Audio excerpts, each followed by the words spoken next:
ice glasses. This is the 18th year for the Snow Village, but the first time they've used a Game of Thrones theme. There are many life-size sculptures inspired by the TV show.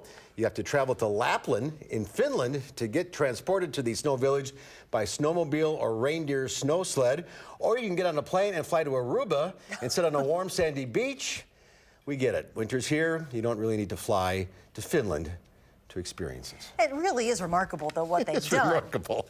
But I don't need to see any more snow or ice. I think I'll take Aruba. Yep, absolutely. All right, we'll see you back here tomorrow. Have yourselves a good evening. News 3 at 5 starts right now. And right now at 5, Madison's next mayor will Conway what those candidates are already votes in the city.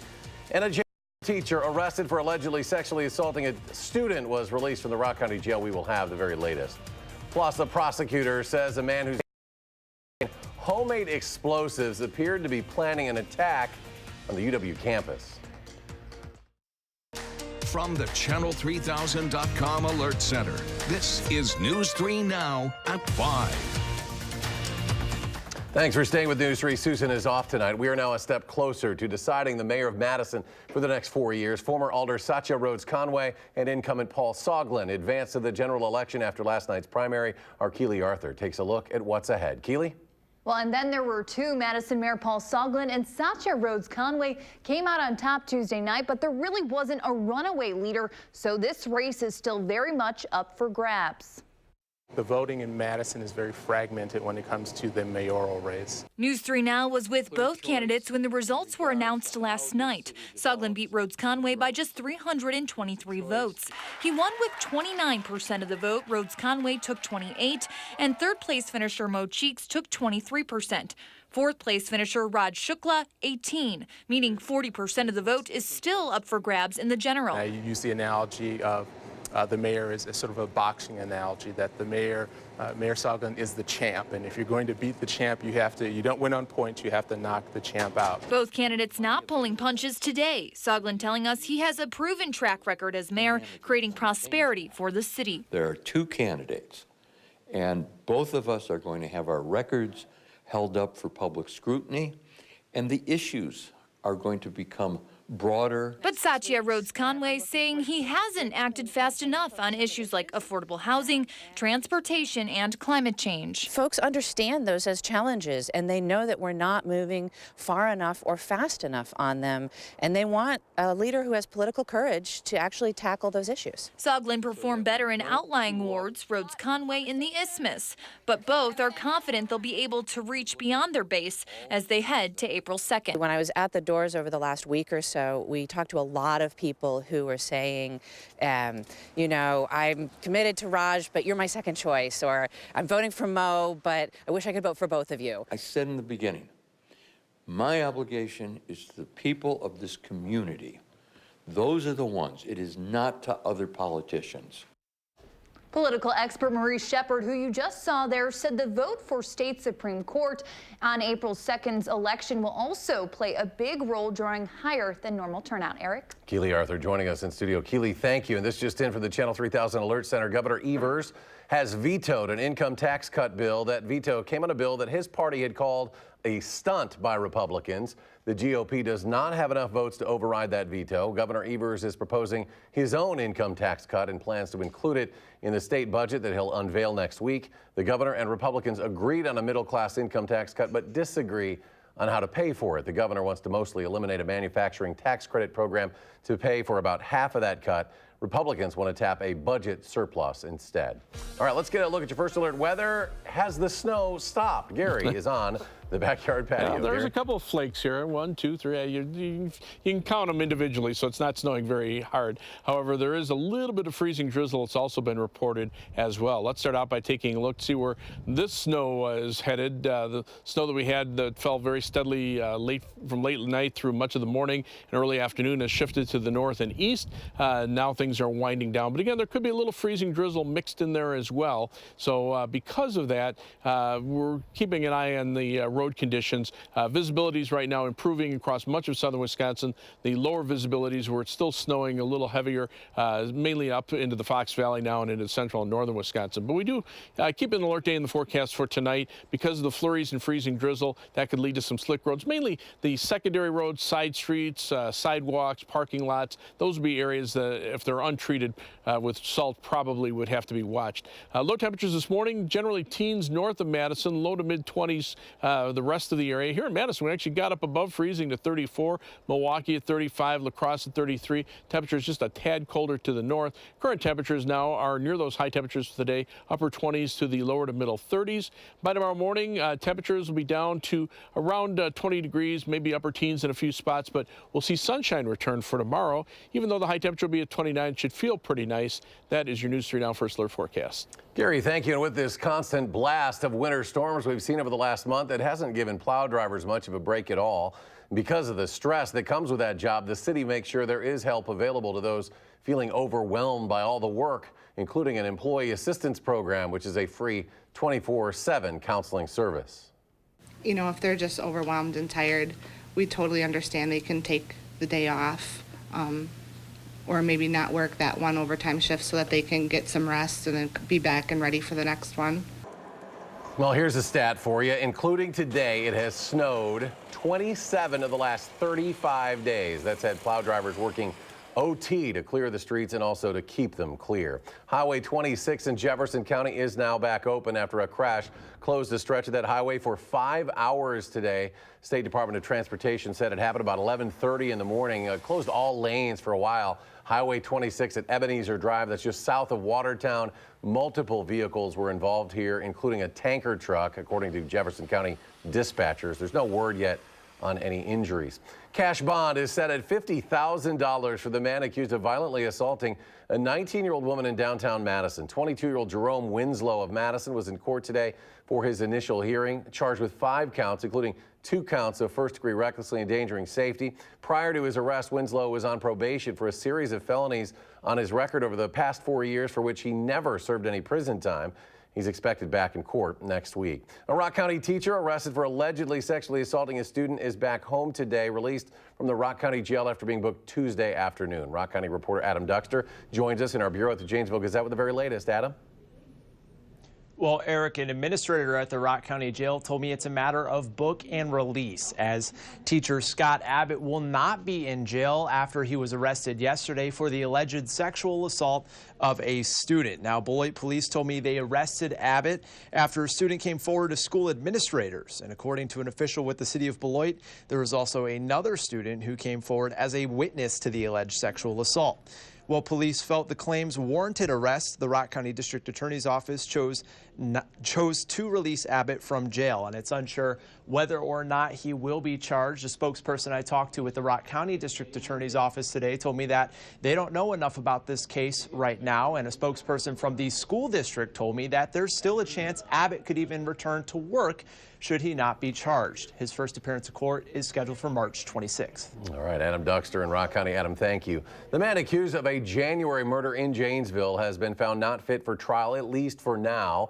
Lucas Sturr was arrested for the homicide of 41-year-old Clifford Grice of Janesville. Since his arrest, Sturr has faced additional charges of domestic violence and recklessly endangering safety. A Rock County judge ordered Sturr to face a competency hearing prior to trial. Today, Sturr was found not mentally fit for trial due to a major depressive disorder and a cannabis use disorder. He was recommended to a mental health treatment facility where he will undergo treatment.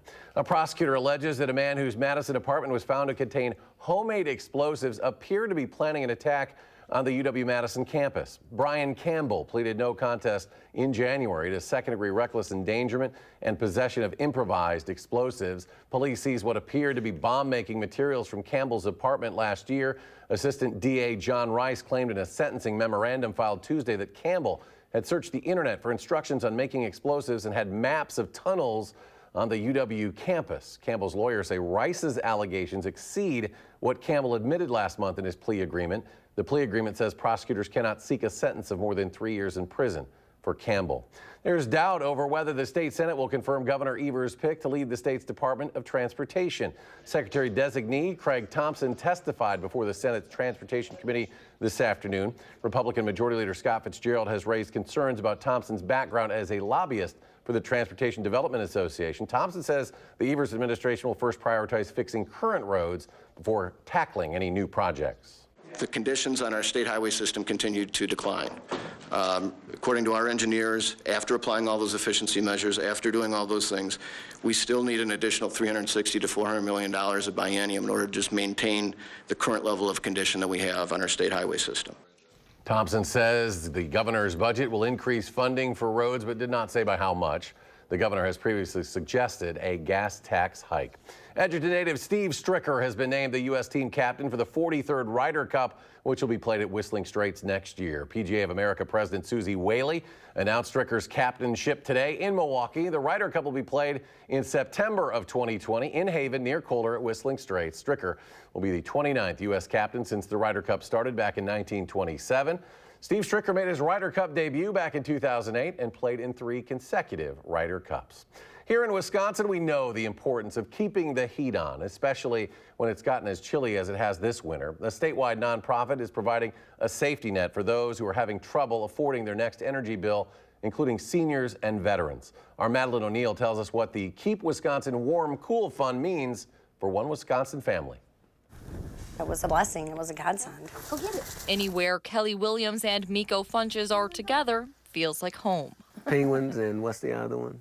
Ducks. They mate for life, so that's our deal. But even their level of happiness isn't enough to power a house. We actually did get disconnected. That was absolutely horrible. Worst week we've probably ever had. It was.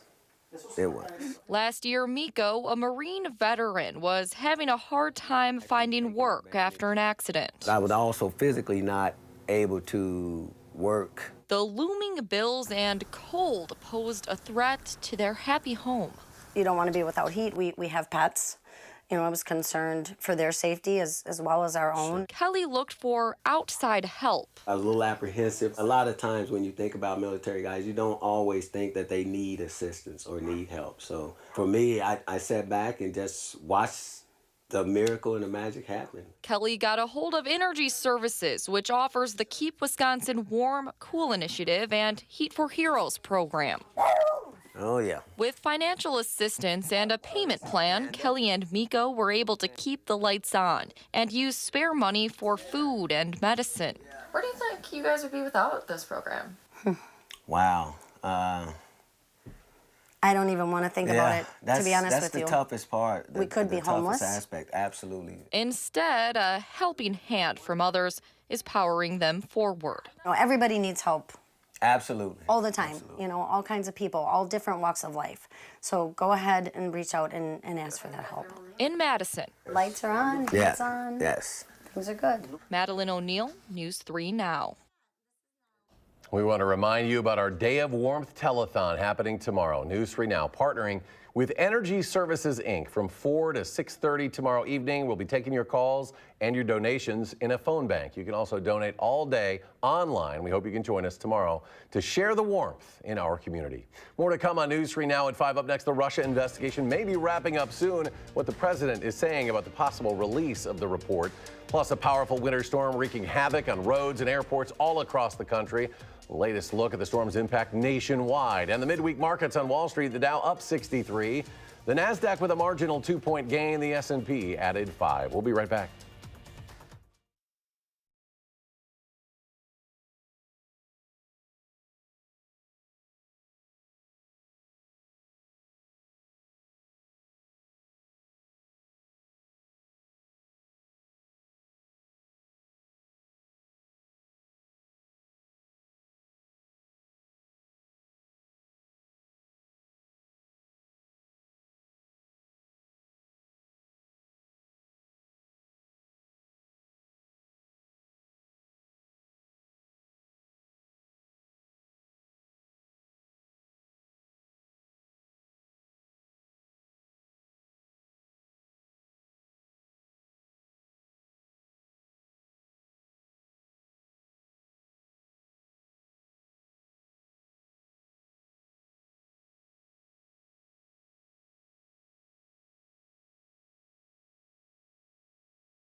President Trump says he will let his new attorney general decide whether or not the special counsel's report should be made public. That'll be totally up to the new attorney general. He's a tremendous man, a tremendous person who really respects this country and respects the Justice Department. So that'll be totally up to him. That report looking at possible Russian interference in the 2016 election and possible collusion is expected to be complete in the next few weeks. Before Deputy Attorney General Rod Rosenstein departs in mid-March, the president is also locked in a back and forth with the New York Times after the paper reported he asked former acting Attorney General Matt Whitaker to put U.S. Attorney Jeffrey Berman in charge of the case involving the president's former personal attorney Michael Cohen, even though Berman, considered an ally of the president's, had already recused himself from that investigation. House Democrats plan to file a resolution as early as Friday that's aimed at blocking the president's declaration of an emergency at the southwest border. Could set up a vote by the full House by mid-March. The clash is over a declaration the president is using to spend billions on border barriers without congressional approval. Passage by the Democratic-run House seems likely. The measure would then move to the Republican-controlled Senate, where there may be enough GOP defections for approval. The president has promised a veto, which would then be difficult for Congress to override. The massive winter storm walloping parts now of the country with snow, sleet, and freezing rain. At one point, whiteout conditions shut down all of the runways at the Minneapolis-St. Paul International Airport. A school bus carrying students slid into a ditch south of Wausau. And in our nation's capital, the nasty weather shut down federal buildings, schools, and museums. And in Cumberland, Maryland, there were reports of thunder snow. Further to the north, New Jersey's governor declared a state of emergency, and New York City bracing for several inches before the storm moves into New England. Locally, if you've cleared your driveway already, let's hope you're done, at least for the day. Gary has our first alert forecast. Gary, this was kind of a thick, heavy, wet snow as well. We haven't seen a lot of that lately. Yeah, you know, we had some freezing drizzle mixed in for a time, and that's what did it, at least as far as the stickiness of the snow. But as we take a look at visible cloud track, you can see those thicker clouds now shifting into northern Wisconsin, and there actually are clouds starting to clear out across parts of southern Iowa. So eventually, with time, we should see our skies turn partly cloudy tonight. On Doppler track, you can see the heaviest of the snow shifting northward now into central and northern Wisconsin. So at this point, we're just left with some flurries and maybe perhaps a few reports of freezing drizzle here. Officially, winter weather advisory runs until 6 o'clock tonight. To our west, winter storm warnings again until 6 o'clock tonight, but the main part of the storm winding down over central and southern Wisconsin. However, then we have to turn our attention to the next weather system with alert days in the forecast for Saturday and Sunday. For Saturday, for some snow, sleet, and freezing rain that could start late Friday night into early Saturday morning, then change to rain sometime late Saturday morning. The rain will change back to that mixed precipitation later Saturday night, and then eventually to snow on Sunday with the possibility for several inches of accumulation along with windy conditions. Take a look at what the computer models are indicating. The GFS computer model, the U.S. computer model, showing about a tenth of an inch of freezing rain. This is basically from Saturday into early on Sunday. But look what the European computer model is showing. The potential from Madison northward of perhaps up to almost a half inch of freezing rain and sleet at some time. So that would be almost ice storm conditions if that does verify. As far as the snowfall amounts are concerned, it looks like the heaviest snow will fall to our north and west. The European computer model has it pegged from around La Crosse up into Wausau and Rhinelander. The GFS computer model has a little farther to the north and west up toward the Twin Cities and Eau Claire, but maybe 6 inches as far south as La Crosse, and just several inches of snow over southern Wisconsin. So right now it looks like the greatest threat for the heavy snow staying to our north and west, but the ice accumulations could be a little bit higher around here. Live view from the Queen Bee Radio Skycam in Platteville showing just cloudy skies there. The WISC Skycam, there were a couple of flurries out there, and that's pretty much about it. The Edgewater Skycam in downtown Madison showing a frozen southern end to Lake Mendota. As we look at our almanac for today, high today 34 after starting out at 23. So actually pretty close to the averages of 33 and 17. We're at 34 now with mostly cloudy skies. Winds are out of the southwest at 7, and that gives us a wind chill of 28 degrees.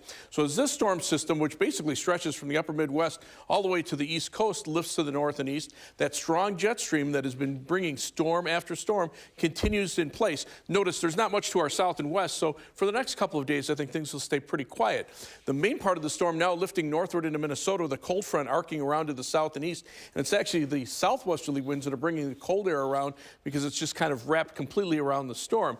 And notice the temperature temperatures. Low 30s here, but to our south and to our west, temperatures are actually a little bit colder. So with time, our temperatures will turn a little colder for tomorrow, with highs probably in the upper 20s, even though we'll be back to some sunshine. On future track, you can see the snow lifting to the north, quiet conditions for tomorrow and probably Thursday as well. Then that next weather maker starts to develop to our south and to our west. This will be from Friday. Notice the snow lifting northward, rain to the south, and eventually the two will just kind of come together and fill in between. So our forecast calls for a low of 18 degrees by early tomorrow morning. Any flurries or freezing drizzle should end this evening. It will turn partly cloudy overnight. Tomorrow we're back to mostly sunny skies, but a little colder than today. High temperature topping out at 29. On future track, you can see those temperatures dropping off into the upper teens and lower 20s by tomorrow morning as the skies clear out. Tomorrow, plenty of sunshine, highs upper 20s. For tomorrow night, low temperatures will drop into the single digits with partly cloudy skies, and we'll be back into the middle 30s for high temperatures on Friday before the precipitation starts moving in later Friday night. As we look at the 10-day forecast,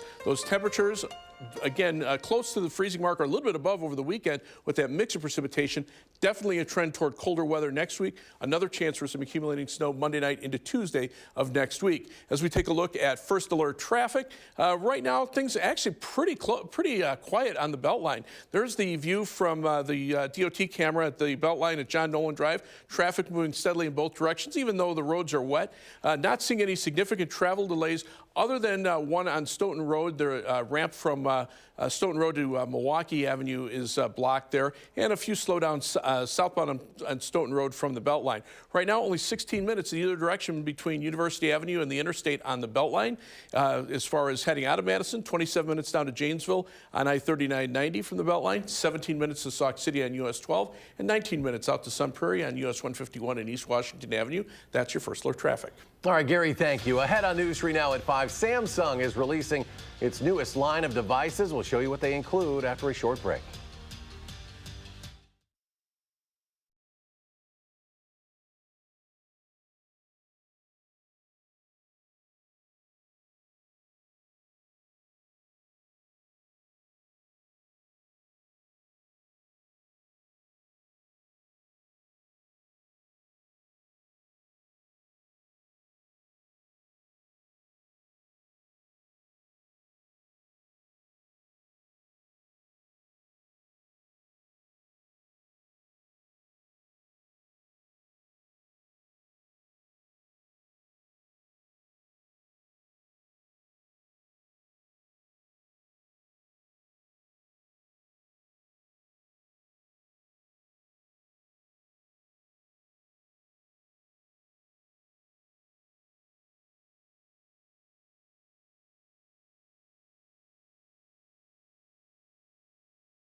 Welcome back. More than 1 billion smartphones were sold last year globally. The world's top seller is out with a new device it hopes consumers will flip for. Chris Martinez reports from Los Angeles. This isn't your father's flip phone. I can unfold it and instantly see the map on the big screen. Samsung unveiled a new device called the Galaxy Fold, a phone and tablet in one. The company showed off its new twist on the smartphone at an event in San Francisco. The device can use multiple apps at the same time. This is really the future of where our devices are going. CNET senior reporter Shara Tipkins says this is the first major redesign of the smartphone in years. Right now, several phone makers are working on their own versions. In November, a small Chinese company introduced a device that bends. This is something that not everyone is going to buy right away, but I think eventually we're going to see all of our devices have flexible screens that you could fold up and put it in your pocket. But the new tech comes at a cost. Prices start at nearly $2,000. The Fold will have similar features as Samsung's latest update to its regular Galaxy phone. The Galaxy S10. The S10 has an improved camera and a new ultrasonic fingerprint scanner built right into the screen. There's also a 5G model, which is expected to be up to 20 times faster than today's phones. But right now, 5G is only available in a few major cities. People in rural areas or less densely populated areas may not get 5G for a couple years. The Galaxy S10 goes on sale March 8th. The Fold will be available April 26th. Chris Martinez, CBS News. And stay with us. We'll have another check of your forecast in just a moment.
Gary gets a break in a little bit to come snow blow my driveway. It's very nice. You did half your block today, Gary. You've been busy out there. The timing was good on that. You know, it was kind of winding down at that point, and of course everybody else is at work. But now it looks like most of the accumulating snow is over with. You can see that lifting pretty rapidly northward into the Fox Valley and far northern Wisconsin. Temperatures right now are generally between about 30 and 35, and look for a high tomorrow, upper 20s, mid-30s for Friday, and then mixed precipitation Saturday, changing to rain, then to snow on Sunday, and then colder weather for much of the rest of next week. All right, Gary, thank you. Thanks for joining us. We're back in 30 minutes with more updates.